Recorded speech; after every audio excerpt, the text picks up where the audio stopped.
Thank you for coming to another one of our health equity webinar series that the Division of Social Accountability in the College of Medicine organizes regularly to discuss issues that are important for the community, and where we try to really, again, bring together voices from the academia, from the healthcare system, and from the community in this much needed dialogue that we need to understand how to advance health equity. So I'm gonna, with welcoming you and thanking you so much for showing up today, I first wanted to invite us all to ground our participation today in this webinar on the understanding and recognition that we are gathering, whether virtually or in person, in Treaty 6 territory, which is the homeland of the Métis people and also the traditional ancestral land of sovereign indigenous nations, and that as grateful yet uninvited guests to this land, we have responsibilities in regards to broken treaties and the consequences of colonial harm. And this month, we're also especially focusing our reflection on the erasure of the contributions of Black people to our understanding of the prairies, right? And to our understanding of Canada. This month is Black Month history, but last night, Robin Maynard also said about Black futures.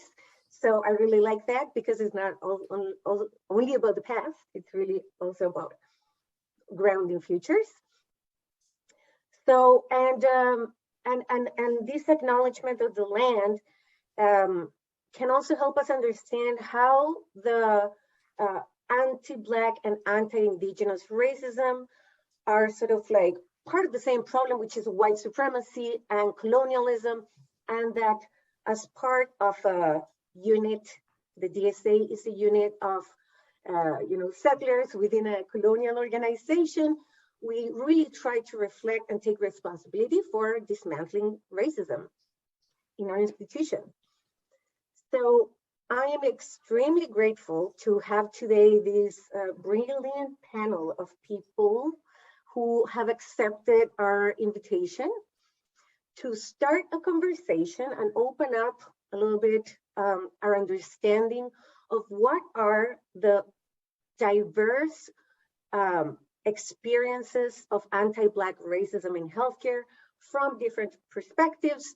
We have Natalya Mason, who is a sexual health educator at the Saskatoon Sexual Health. And we have Dr. Jacob Alhassan, who is faculty here at the Community Health and Epidemiology Department in the College of Medicine.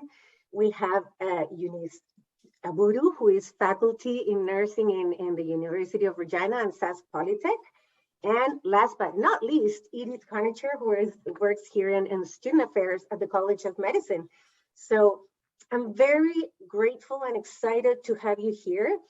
I'll let you guys also introduce yourselves as much as you want in your time. All of you will have 15 minutes to share, and then we'll have some time to engage with the audience. And you can type some questions in the chat if you want, that we will, and the rest, please save them for the end. And yeah, without anything, I don't think I left anything out, aside from silencing my phone. And yeah, so I invite you to really learn, take this an opportunity to just start learning, but continue learning, okay? So hopefully, or yeah, you'll be excited to continue in this journey. So please, let me invite you to, let's receive our panelists with a big clap. And maybe, I don't know if any of you wants to take the lead to start presenting. We haven't discussed an order. So if any of you feels compelled to start sharing, I'll pass it on to you panelists, and we'll give you maybe like a minute notice.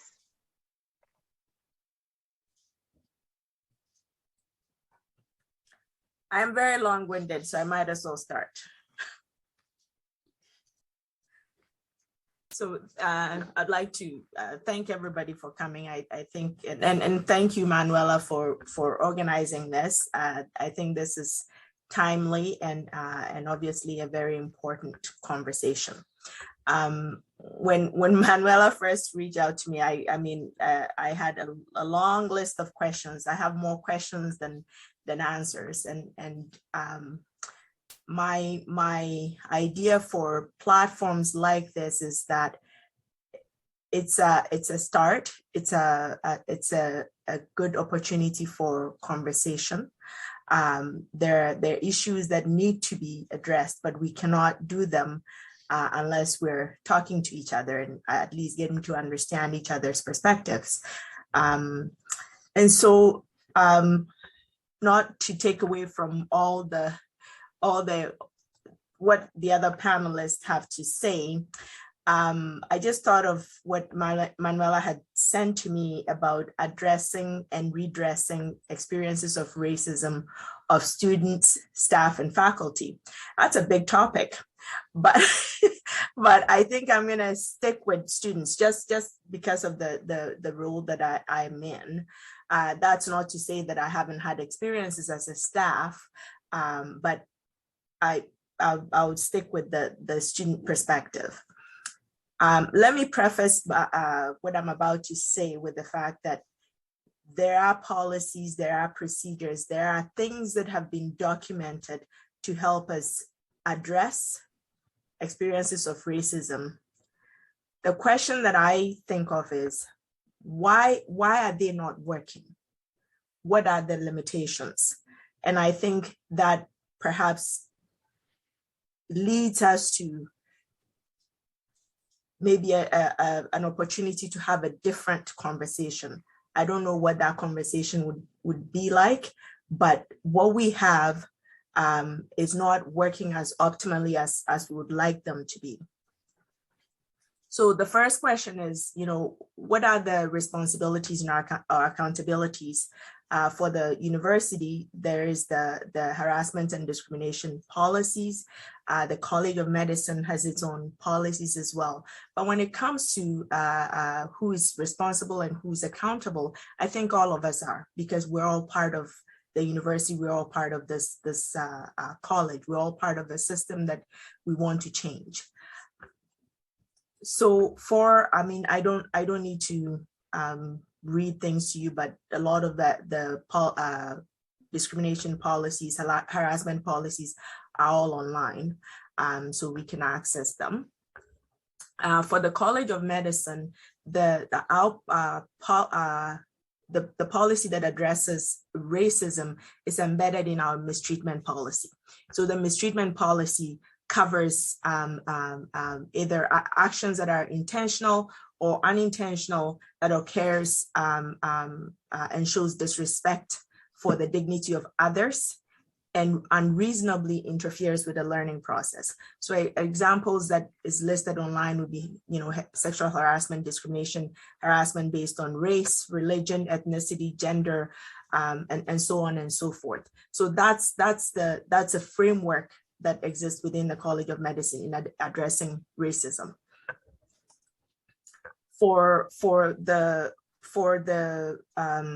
We also have policies a policy and procedure for students seeking redress.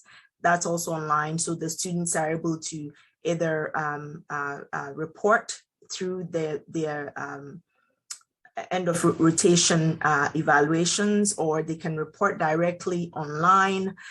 They can talk to myself or my colleague in the Office of Student Affairs, and then we triage their cases accordingly.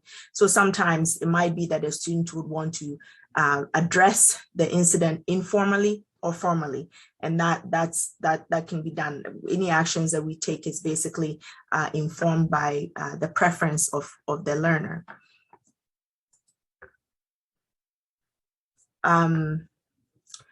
The challenge that I see is that there are lots of instances where people do not report their experience. We have to ask ourselves, why is it that people don't come forward? An easy one for me is the fact that people don't feel safe. There isn't that psychological safety, or perhaps that there's a thought that nothing would happen as a result of my reporting. That's just some of the things that we hear from students. There's so many other things that stop people from reporting. With that, I will stop here and hand over to my colleagues that are among the panelists, and then go from there. Thank you so much, Edith. And I think in just that few minutes that you spoke, I already took so many notes and so many things that I've learned. So thank you for that. And I don't know if Eunice or Dr. Alhassan would I'm like happy to go. God goes next in any case. Okay. Okay. So my name is Jacob Alhassan, and I teach in the Global Health Program here at the University of Saskatchewan in the Department of Community Health and Epidemiology. And I actually also just want to share a few things based on my experiences teaching, but also just as an individual living in Saskatchewan. And I think in thinking about racism and anti-Black racism generally, it seems to me, and I have, often had the opportunity to teach graduate students, undergrads, one of the key issues to me is that people don't even know what racism is. People don't know what race is. And it's, it sounds very strange because everybody knows that racism is a thing and it's a problem, but it's when you ask people what is race or what is racism, you find that they can't pinpoint to what we mean by it. So I often find that I should stop assuming that people know what race is or racism is, and actually just start by saying what racism is, so that people are not expecting that whenever we're talking about racism, we're talking about some stereotypical violent group of people who are just screaming hateful slurs, because that's just one variant of it, but it's good for us to have a broader kind of idea. So I'm going to talk a bit about what racism is and what anti-Black racism is, and in my teaching, how I try to kind of incorporate some of those things into what I say to students to influence how they think, because most of them are going to become medical doctors. So how they would treat their patients in future can be affected by some of these kinds of conversations. And I think one of the first key problems you face in trying to talk about racism, specifically anti-Black racism in the Canadian context, is the profound lack of data. Like, you just struggle to find properly published studies that have taken the time to look at and report experiences specifically of anti-Black racism within the healthcare system, etc. It is after the death of George Floyd that I think a number of papers have emerged all over the place that are beginning to document in a more serious fashion the lived experiences of multiple groups of Black people living in all over Canada, and how they interact with institutions in this country and how they experience institutions in this country. And for me personally, as someone who came into this country as a student, perceptions of, experiences of racism for me began actually from that point, right? From trying to come into the country where, I actually came in here from England. And the reason I did that was because at that time, people who were applying for their visas and things like that from Ghana, which is my home country, often got delayed far longer. In England, it took me, I think, 2 weeks to get my visa processed, and my colleague, same thing, everything, same scholarship, everything the same. It took him, I think, 6 months, and after a couple of rejections.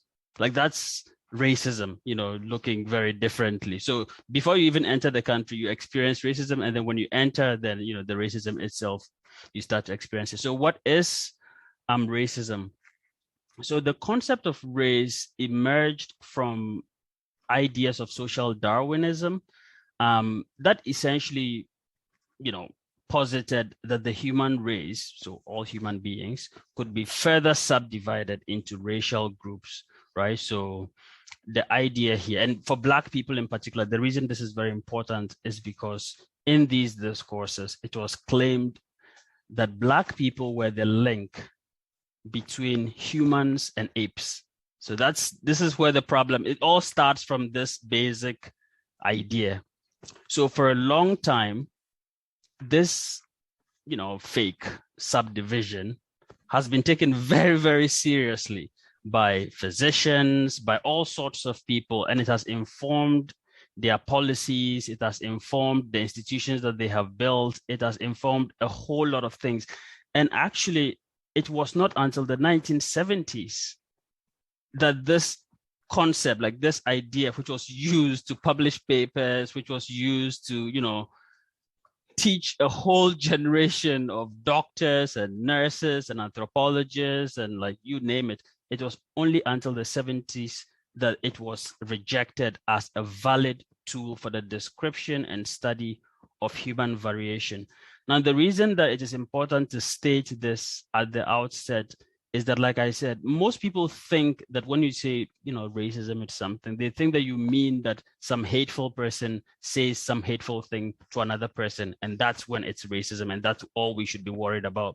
They don't realize that until the 70s, the institutions that were created, that for a long time, everybody's thinking was that there were actual differences between Black people and white people and Asian people, and that it informed and has always informed policies and procedures. So this is what racism itself is. And, in talking about human, Black people being the link between apes and white people, it was a way of coming up with a hierarchy. And so this hierarchy places Black people at the bottom, right? And so if there's any kind of discrimination, it will not be that Black people will be on the winning side of it. So it's not that we're saying that we're different and we are the good ones. No, we're different and we're at the bottom of that hierarchy. So these they're so basic, but if you don't state them at the outset, you often end up finding that you're talking to people about these topics and they are not on the same page as you. So anti-Black racism is a specific form of racism where, myths, stereotypes, all coming from this idea that we're different from everyone else, have ended up finding their way into institutions, etc., where, physicians' ideas about, for example, pain, do Black people feel pain differently than white people? Well, if we're different, then maybe we do feel pain differently than other people. Our brain sizes, is it the same? And, you would think that these are things that these are opinions held by fringe groups. No. In a 2016 study, they literally asked medical students in their first, second, third year, they gave them a set of, like fake, ideas about Black people. And these 50% of the time, people were agreeing to these stereotypes. So for me, I'm often, to these misconceptions, I'm often, meeting with students who believe that they know what racism and all of that stuff is. And then when you start asking, you can see that they hold certain views that are completely incompatible with your experience as a Black person, because that you feel pain like everybody else. And so if someone thinks that you feel pain differently, then of course you can see that it's just because they never speak to any Black people. And to bring it back home a little bit, the reason these things are important is that when we hear stories like that of Samuel Uko, who, ended up not getting access to healthcare services in the healthcare system, we think, is it something that stands on its own, or is it part of something bigger? And I think my contention is that it is part of something bigger. It's part of a bigger structure of thinking about Black people in a certain way, seeing them a certain way, treating them a certain way. And for me as an immigrant, my perspectives on Blackness can be quite different from someone who was born and grew up in Canada. Why? Because the lumping together of particular groups of Black people in different parts of the world and the treatment of people from different parts of the world on the, because of their skin color is combined all of the time with other things like their immigration status or their gender, etc. So, which is what, when they talk about intersectionality, that's typically what is being spoken about here. But the point that I also usually end up having to kind of communicate to students is the point that apart from what we see and read about for countries like the United States, where it is understood that racism has been profound and affected many Black people, Canada has its own histories of anti-Black racism, from preventing through a law in 1911, I think, that Black people should absolutely not come into this country because they are not deemed suitable for the climate. From laws like that. We also have so many examples where medical screenings, etc., all target Black people compared to white people. So, for example, even in immigration systems, if you have lived in a particular country for a certain amount of time, they will ask you to do a medical exam again. And these are often Black countries compared to other parts of the world. So for me, my way of talking about racism to my students is often just going back to the basis and talking about very basic things like this that help them understand that they are lived experiences, and they are often, white students. Throughout my time teaching and making the links, which is a subset of, what you would find in medical school, I think I've had only one Black student. So the gross underrepresentation of Black students is obviously something to worry about.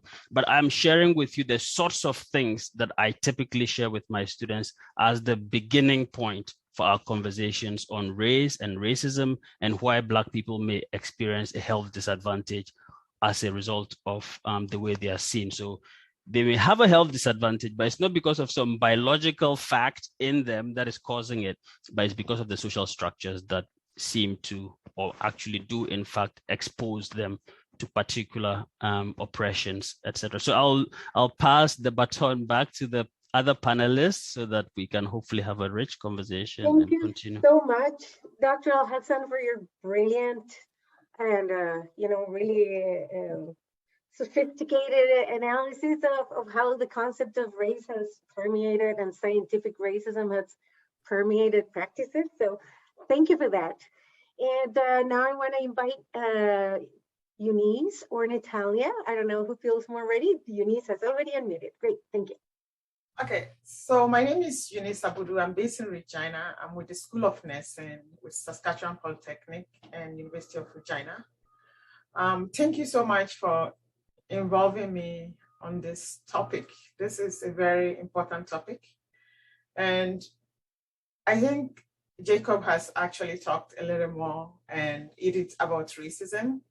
Like we all know, it's something that we can't deny. There is racism everywhere you go. And it doesn't matter whether you are working as a professional, as a student. Personally, I've experienced it in the form of working as a nurse, as a patient, and also as I'm teaching. And the good thing is we're talking about it. I think that's what is really the key here, that we are open to discussing this, meaning that there's going to be some improvements along the way. The School of Nursing is actually working hard when it comes to racism, because historically, our Black students have reported that they are often failing, not in the theory aspect of nursing, but every time they are in clinical, they feel targeted and they are failing mostly in areas that are more like subjectively evaluated. So it's very hard to actually put your finger on it because it's not easy to quantify some of these problems. But recently, some of the faculty members, I think one of them is Anna Ophia and Mackenzie Weber and Amanda Pekin and Jillian. They started a program about a year ago trying to raise awareness about the race of Black students failing in nursing school. Most of them do well in theory, and then when they get to clinical or an OSCE, they fail. So they started talking about it, and we are really working on how to improve some of these problems. And sometimes it's just the way a student comes across, maybe the way they talk is just culturally, but it's totally misunderstood by a faculty. And that is a problem that myself, as a Black person, understand that most people are going to speak based on their culture, and we can't force people to change to be suitable for our personal needs because we want them to talk the way we want them to talk. We should accept people the way they're supposed to be. One thing I always say when it comes to healthcare, we can actually control who goes through med school, nursing school, but we can never control who is going to become our patient in the hospital setting. We are always going to have patients from all walks of life. And the more we equip our system with people that are diverse, the more we can provide better care. So I think this whole topic that we are opening to discuss is very, very crucial because personally, when I went to a hospital a while ago, I didn't tell people I was in healthcare, and I could see the treatment that I got. And I don't think we should ever self-disclose what we do to get good care. And I just worry about the people that don't really understand healthcare, what their true experiences are. I know there's a lot of documentation about Indigenous experience in the hospital, how bad it is. And the same applies to Black Canadians as well. They go through a lot of difficulty navigating the system. There are actually a lot of assumptions about substance abuse, and they just don't get the proper care. So I think this is so crucial discussion, and thank you, Manuela, for involving me in this. Thank you. I'll pass it to Natalya. Thank you so much, Eunice. And I am the one who's thankful and grateful that you could make space to come and share your experiences. I'm constantly learning from you. Natalya.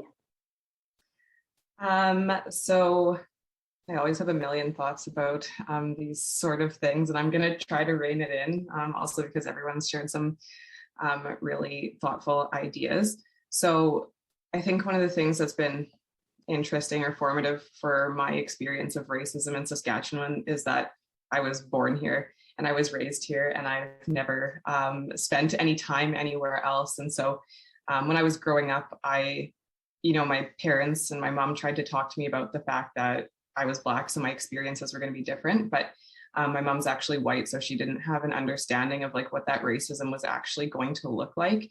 And so I grew up kind of expecting to be called the N-word, or to like wake up one day and to have a cross burning on the front lawn, so kind of referring to what Jacob was talking about, like those really overt acts of racism, like the Ku Klux Klan showing up, which not to say that we don't have the Ku Klux Klan in Saskatchewan, because we certainly did. I'm sure Delilah would love to pop some of those resources in the chat if she has them. And I didn't have the skills to kind of like reflect critically on what racism looks like in Saskatchewan until I was an adult in university and started paying more attention to the impacts that it actually has on people's lived experiences.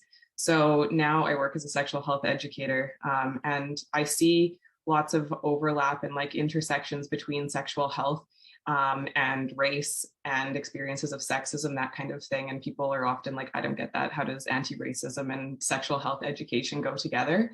There's a really deep, complicated history of sexism and sexual violence and racism when we think about sexual and reproductive health globally, but like even more specifically in an American context with the history of the Atlantic slave trade and the kinds of experiments that were conducted on enslaved peoples to further our knowledge of gynecological practices.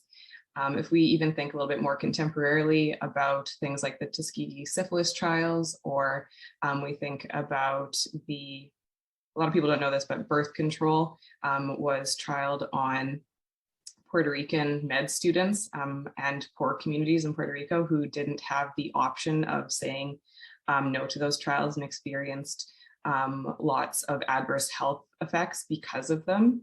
And so I see lots of interaction between those two things. There's also often just a kind of particular violence and sexual violence that communities of color have experienced over the years, or that have been used as like a force of domination. Oh, that's so horrible. I remember reading about that experience. Thanks for sharing that. I also actually, sorry, this is a complete aside, but I'm involved in the Black Physicians of Canada, and we were just talking about that. And didn't they decide that that wasn't actually, like, whoever addressed that decided that it wasn't actually an act of racism and that it was just like a professional misconduct situation? You can let me know in the chat if you want to share more about that anyhow. So being able to kind of reflect on all of those things. And like Jacob said, people have this really deep understanding that racism is just about bad people committing really overt acts of discrimination or violence. And it's really important for us to recognize that this is a systemic issue. And when we're talking about the healthcare system in particular, this is a systemic issue that costs people their lives. As I've gotten older, like right now, I'm a cis woman, I'm in my 30s. And so that also means that I'm in my prime childbearing years. Not going to actually think about that critically. But one of the things that I know is that like Black women, when they go into the hospital to deliver children, I mean, they've got mortality rates that are 2 to 3 times higher. If we look at cervical cancer rates among Black women, we also know that those are, the mortality rate for cervical cancer among Black women is about 2 times higher. And those factors aren't just like a genetic predisposition to those conditions, right? Those speak directly to the way that people are treated when they're in the hospital.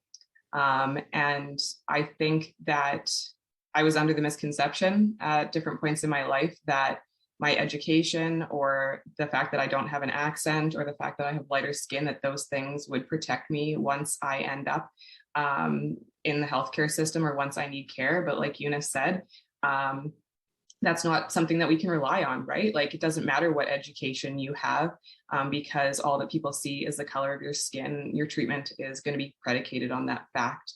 And so there's lots of contributing factors there. Obviously, like this is a really big social problem that we're talking about. Edith spoke a little bit about the experiences of medical students while they're in school. And I think that part of having a more robust healthcare system that's able to take care of all of its patients and their diverse needs means having practitioners who reflect those identities. And so we also need to be paying attention to the experiences of those students while they're in school so that they continue in those programs, right? And so that they have success. And that's part of what starts to shift some of these structures and shift some of these systems. But we're also just at such a very basic place right now where people don't even understand what racism is. And so I think that that is one of the most important starting points is for us to actually start to reflect critically on some of that from a historical perspective. I am like a little bit blown away and speechless because the amount of like there's so much rich information that it's also being shared in the chat as you guys are sharing. So I think this is great, and we have covered so many levels. So I just want to like reflect back on some of the ideas that I heard. I want to give you an opportunity to speak back to each other, and then we're going to open it up. But I heard from Edith to reflect on what are the limitations of our current mechanisms, especially reflecting about why do people don't report, why do they don't feel safe to report, or why don't they not have any faith on the institutional mechanisms to begin with. Then I heard from Jacob both like the idea that we're not understanding exactly what racism is, right? That we have to understand how these ideas of scientific racism still permeate our institutions and practice and curriculum, right? Especially in medical education, and the lack of data on anti-Black racism at different levels.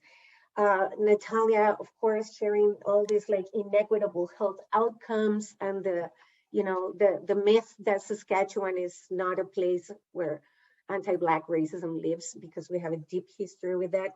So I first wonder if any of you want to engage with, like, comment on what the other said, and then I want to open it to like the audience, which I think it's itching to ask questions.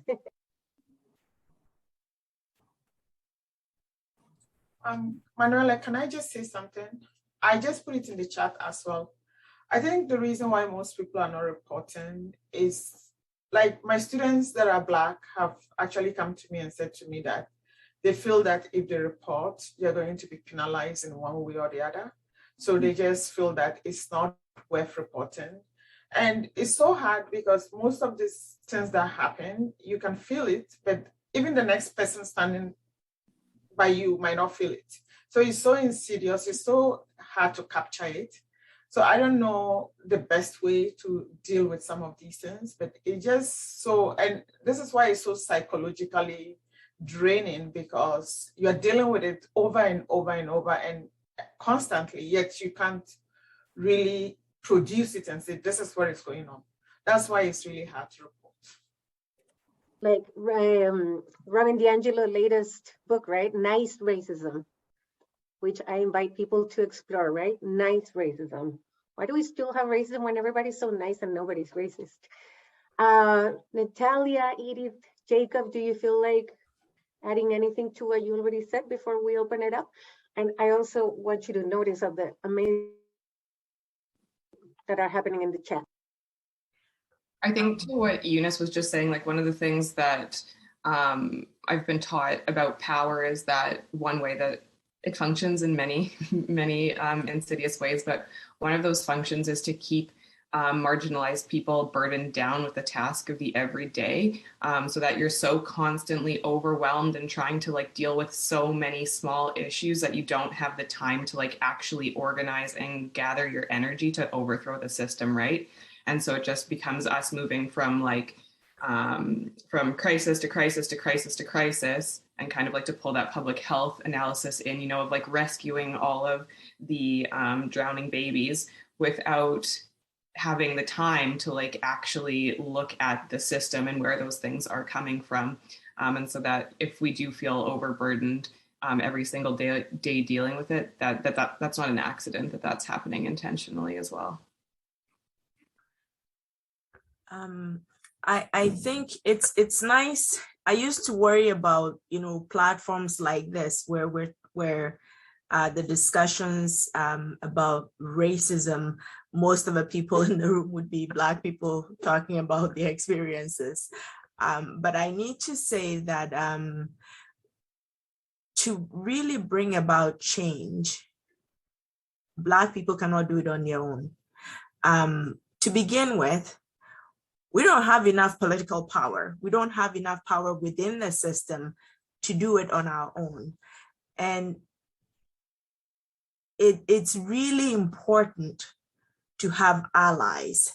The place of an ally is not to speak for me or to speak for us, but to walk alongside us.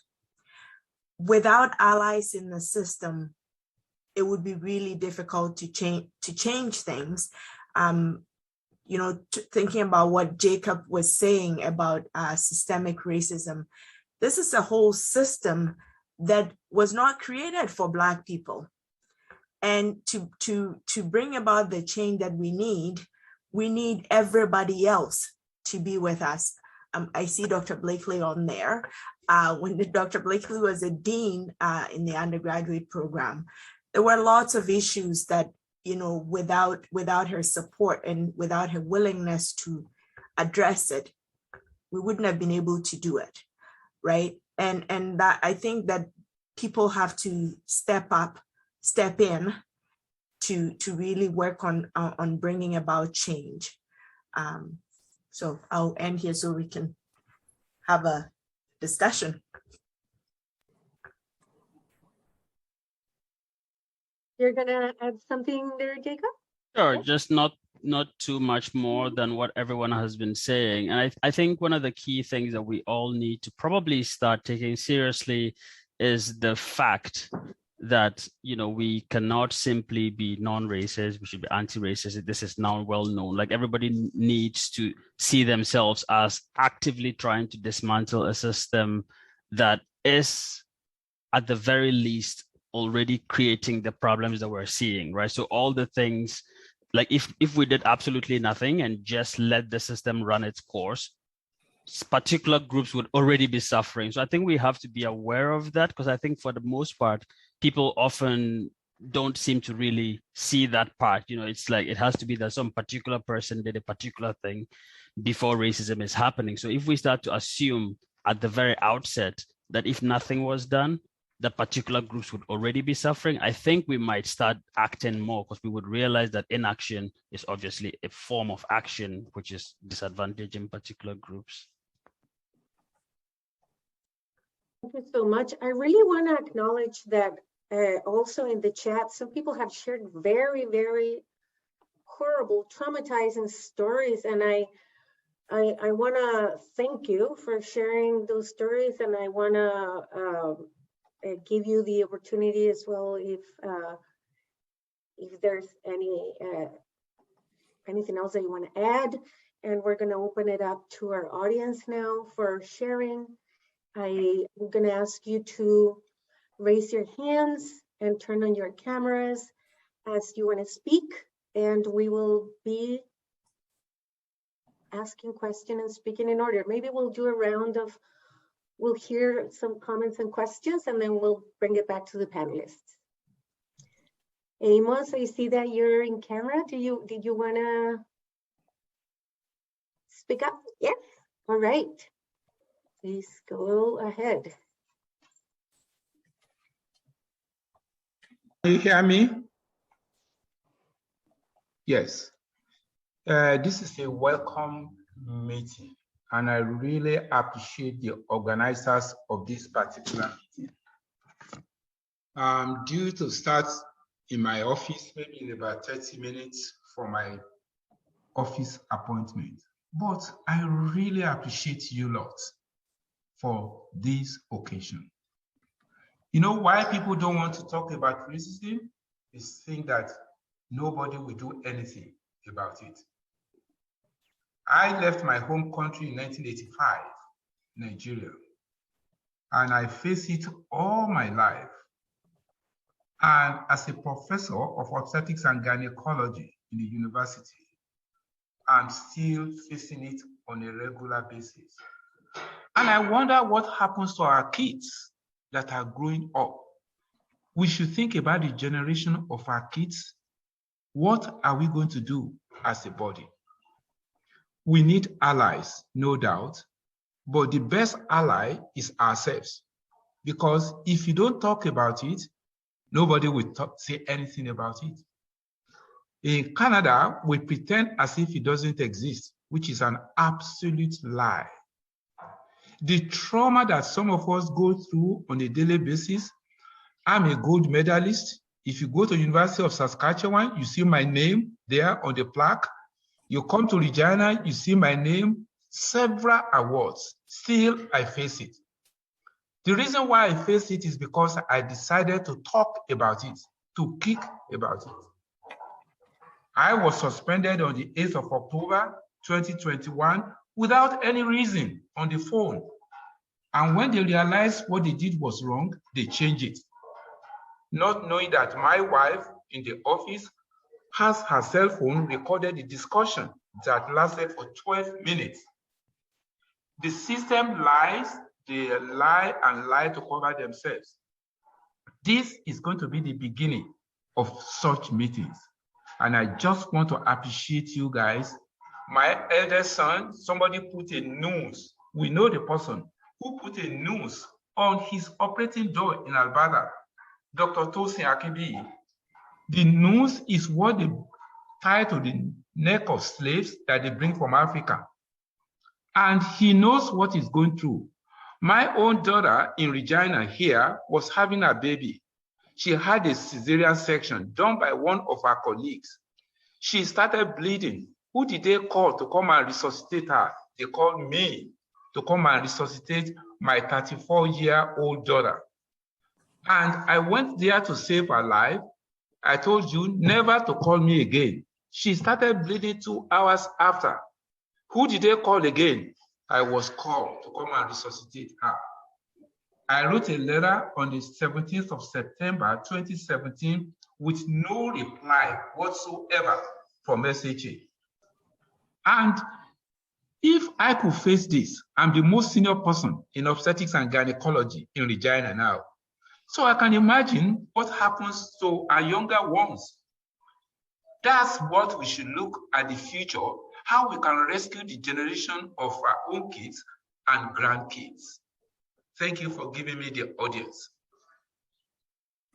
Thank you very much for sharing those very traumatizing experiences and sharing also your horrible experience of retaliation. And this talks again about how can the mechanisms work when people don't have hope or know that there will be retaliation, not even students, but that professionals or faculty cannot do that safely. Are there any other comments or questions before we go to our panelists? I'm trying to see if there's any hands up.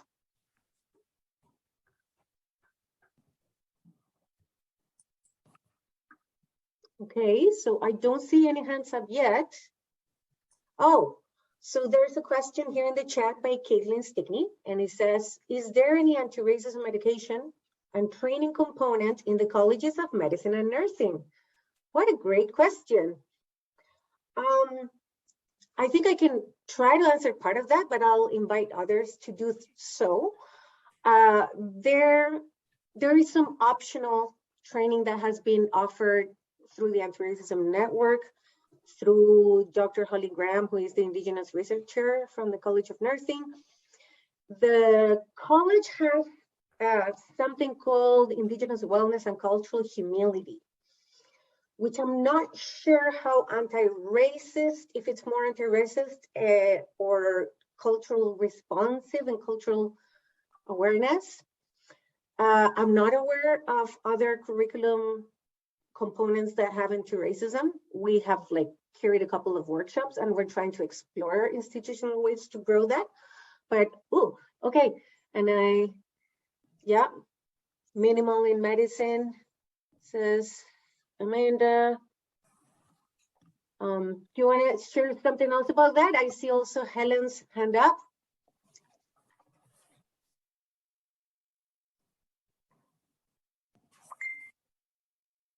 So Helen, do you want to come in with your question? Oh, sorry about that. It's actually not Helen, Manuela, it's Roberta. Yeah, Helen, hi. Helen, she Here's name. Yes, she shared the link with me. She wasn't able to come today, so I came. And I just wanted to share, thank you, Dr. Akinbiyu, for your sharing your story with us. I know that must be very painful. And yes, the SHA does have a racism problem.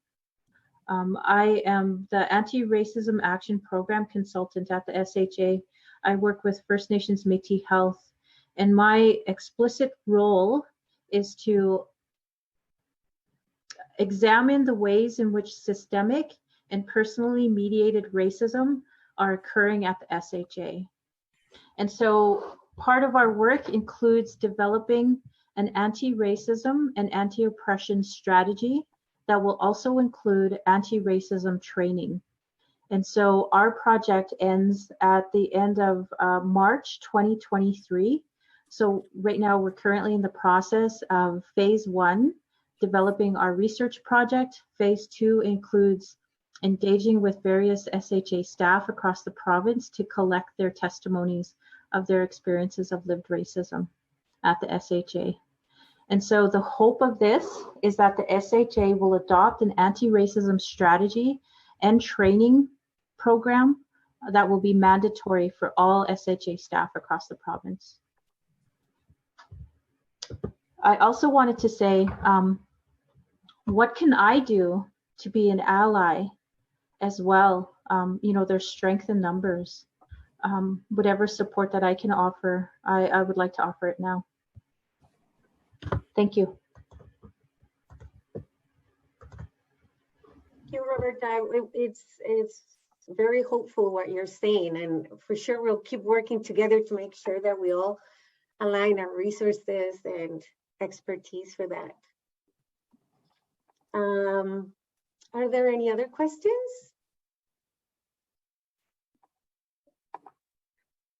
You're too shy, you can type them in the chat. Did I miss any question in the chat? Or you can just raise your hand. I'll maybe just respond to Roberta before I forget what her question was. Yeah. Got a goldfish brain. I think that's like a question that I've been thinking about a lot lately. Manuela mentioned the anti-racism networks, anti-racism basics training that has been disseminated within a few different professional groups. And I'm facilitating that course for the first time, and so it's been a really interesting reflection. I also see that lots of the other facilitators are here right now, so hi, and thanks, you guys. And one of the things that we've been talking about a lot is just like, what can allies do? And that's such a complicated thought, and I isolate between like, racism isn't a people of color problem, so realistically, like white people should be doing everything. And then sometimes I'm on the other side of that, recognizing that so much incredible work has already been brought forward by communities of color to address these systemic issues that they did not create themselves. And then sometimes I'm thinking about just the like day-to-day experiences that people are dealing with, understanding that like probably you don't have the capacity to immediately overhaul a system that is happening right at this exact moment. And so I think that for allies, kind of like regardless where we are or like what we're talking about, that one of the best things that people can do is to just speak up when they see those experiences of things happening. For allies who see anti-Black racism, speaking up when they see that. For any of us who are seeing anti-Indigenous racism, speaking up when we see that. Each community of color, I think that we all carry a burden of doing the education when it comes to our own experiences. And so it's always really helpful when allies are willing to leverage the power that they might have in a particular moment, to be willing to speak up. So I don't know if this makes sense, but one of the things I often say is that like when people are arguing in the comments section, I don't get into arguments with strangers about like anti-Black racism because that's really stressful to me. But when I see comments that are anti-Indigenous rhetoric or whatever else it might be, then I use that opportunity to use my knowledge and my skills to contribute to that conversation and to address it in the moment, to show allyship to the Indigenous community.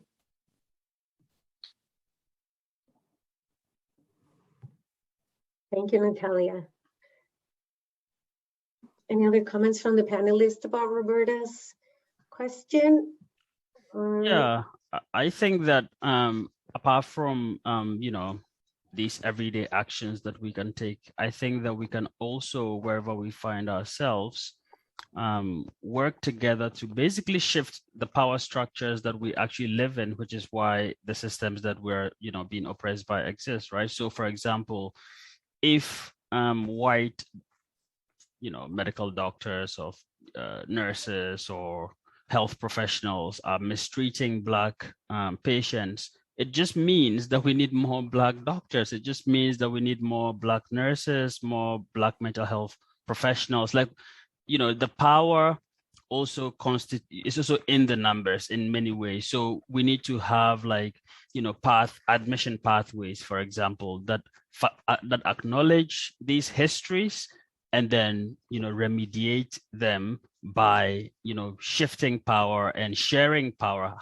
allowing everybody to sit at the table as much as possible. And for me, the most concrete way of doing that, I think, is to allow people of color who, for whatever reason, may be disadvantaged and thus not finding themselves at the table, making the room for them to also sit at those tables where key decisions are being made about, the healthcare system, etc. Because I think no matter what we do, if we don't end up in leadership positions ourselves, it becomes harder and harder for us to overhaul the systems that we all clearly do not think are working well.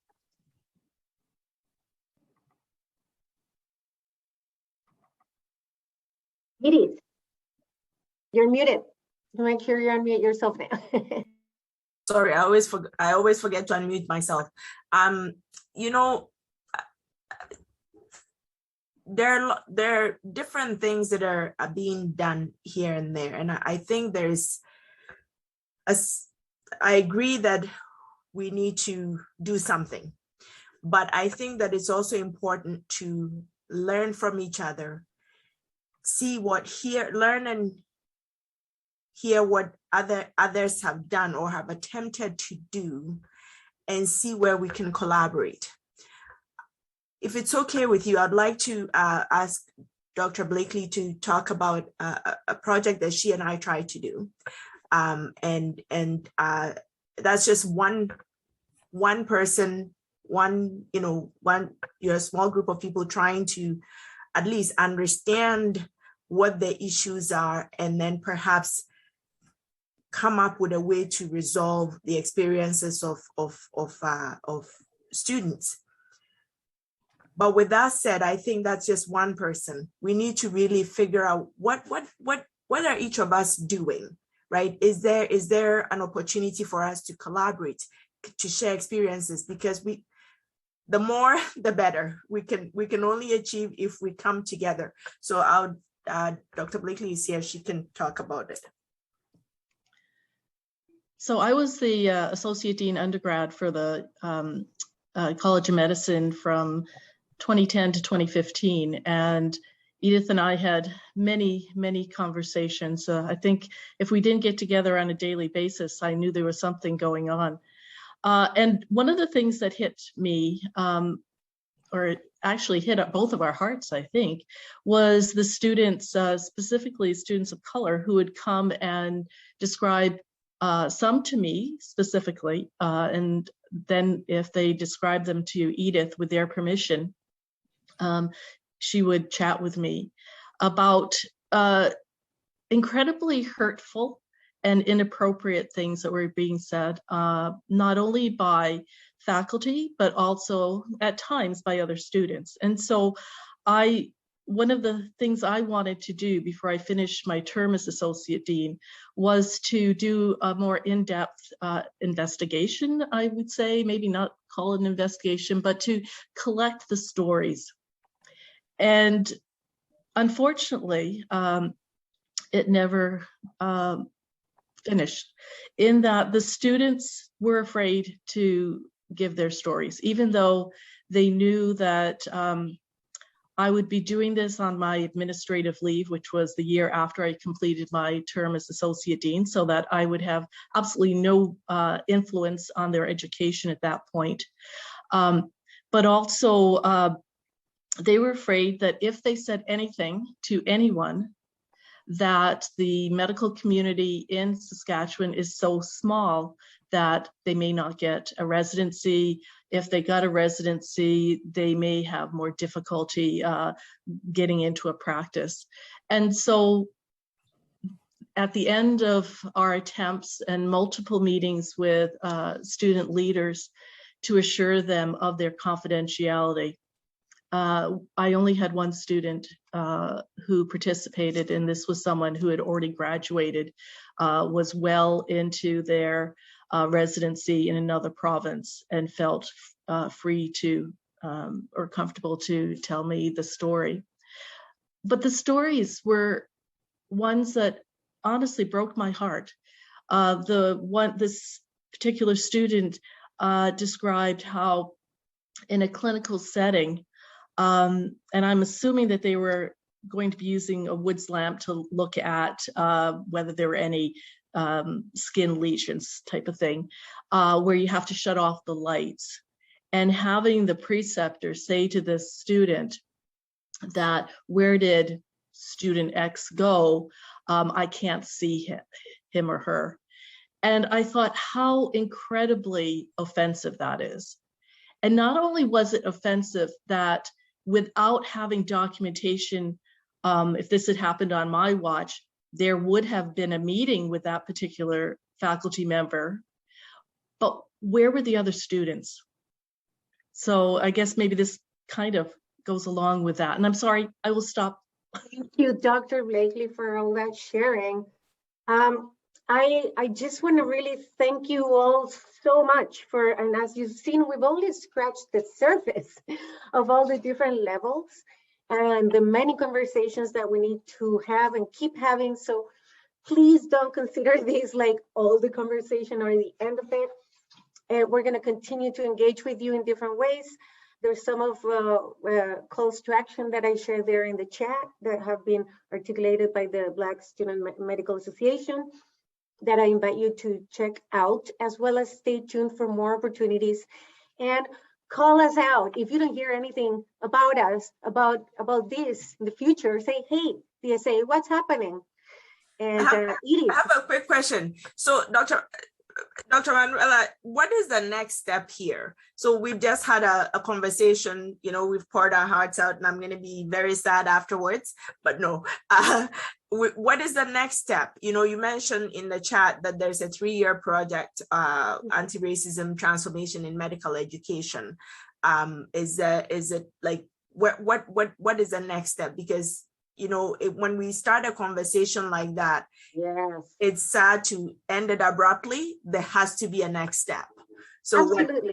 And I want that's what I want to reassure you, that we're gonna be following up with some actionable steps that we can take together, and we will continue to engage with you as this ardent project of anti-racism transformation unfolds.